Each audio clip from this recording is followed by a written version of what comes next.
readers, it's Sara M from Thrive by Design blog. You're about to witness TBDB's first ever vlog interview.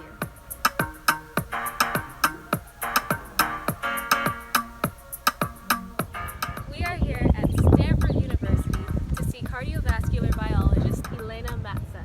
She is going to tell you how she pursued the career of her dreams since she was little. This is Elena Matsa. She is a stem cell biologist. And the first question is, how did you get inspired to pursue your career? Well, I was actually 13 years old when I decided to become a stem cell biologist. I know a lot of people don't decide their career path that early on, but for me it was the first time I heard about Dolly the sheep.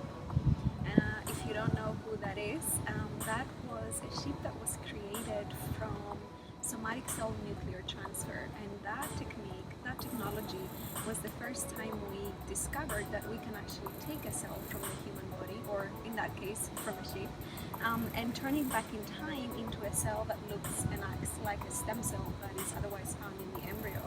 So that idea that you could take cells back in time for me was so inspiring that I thought it's really worth pursuing for a lifetime career. Growing up, did you have any doubts achieving your goal? All the time, I still do. For my PhD, I actually sent out, I think, pretty much 50 emails to different labs so that I could find a PhD. I didn't think anyone was gonna let me in, but here we are today at Stanford. So I think that shows that, yes, of course I had doubts, but I kept trying and I kept trying my hardest until I made it. Thanks. Have you ever been told you could never achieve something? Actually, yes. I wanted to go into a private school that would train me towards them. And then I went to take the exams for that school. I went to register for the exams, and the person said, you know, you come from a state school, you're probably not gonna pass, you shouldn't really register today. We have people from other private schools who are probably gonna be better than you, and we actually left, my mom and I left, and I didn't register. And then I went home and I was thinking, well, you know, I don't care if I don't pass, I want my opportunity. And I went back and I took the exam and I was the first to pass. So just again, perseverance and not taking no for an answer. What is a really important skill you think all teens should have? That's a hard question. I think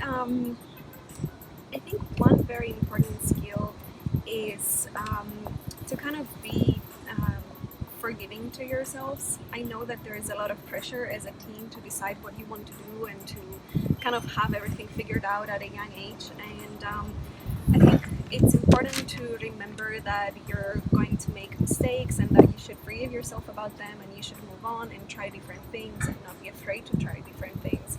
And so that kind of self-compassion, I think, is very important for teens. Why did you want to get a PhD? It's a very good question. My aunt said I would look good in a lab coat.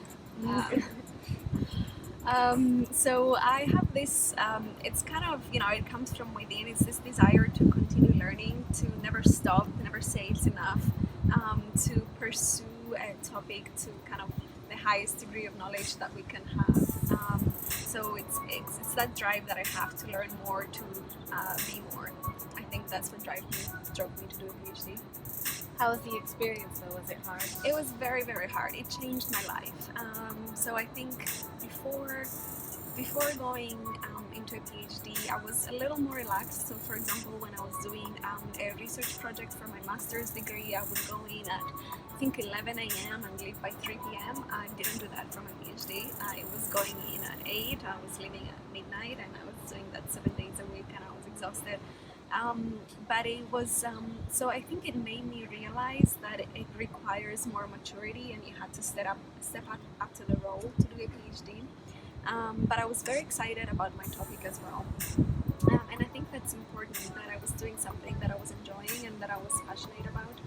I think it's kind of being like, it's kind of being as hard as being an entrepreneur, so you have to pick up a lot of new things and execute them to a high level. So it's a very challenging role. But this kind of idea of working hard and working constantly, I kind of picked up as when I was young as well. I was a competing gymnast, so I was already training for 5 hours a day, 7 days a week. So to me, that hard work was instilled in me from a young age. So it was kind of what I expected myself to do when I was doing my PhD as well. Yeah, What are you passionate about outside of work? One of the things that I'm most passionate about is volunteering for the American Heart Association and for the Go Red for Women initiative.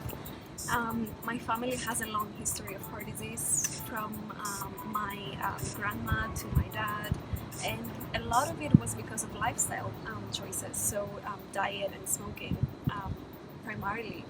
And I'm very passionate about getting people to implement positive changes in their lifestyles so that they can live longer and healthier lifestyles. So that's one of the things that I kind of volunteer my spare time to. That's good. What do you say to teens who are stressed out in high school and are scared about their future? I think I kind of answered that question before a little bit when I said to be kind to yourselves. There's a lot of pressure these days, especially in this area, for teens to achieve. And I mean, you know, a lot of us have, we live in a high achieving environment, so everybody thinks that they have to perform at that high level.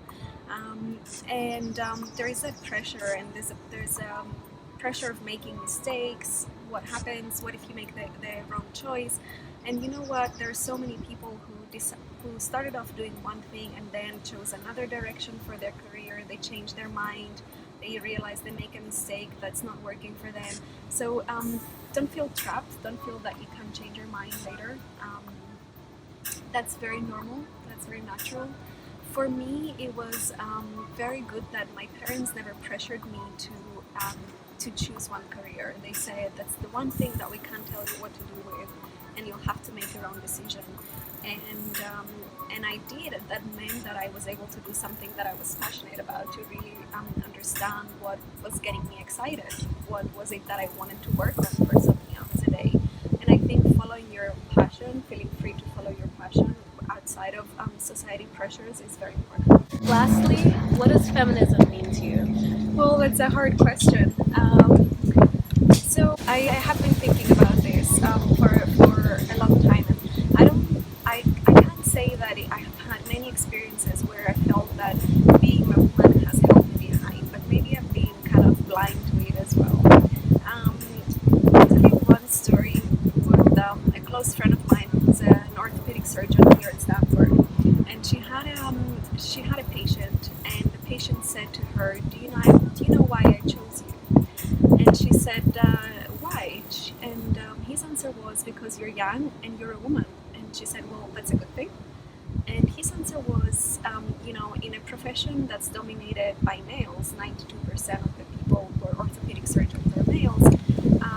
If you're here and you're young and you're a woman, it must mean that you're pretty damn good. So I think that women are rising up to more serious roles, and I kind of maybe have one of them. I'm very often the only woman in conferences, the only woman presenting, the only woman in meetings, but I don't sit there thinking that. I kind of think that's natural, and I think that I'm there, I'm passionate, I'm doing what I want to do, so I don't kind of let that affect me. And if I did lose some opportunities because I'm a woman, then it's their loss. So that's how I feel about it. I think you should be strong, and if you're good enough, then you will shine no matter what. Thank you. Well, thank you for your time. It was great.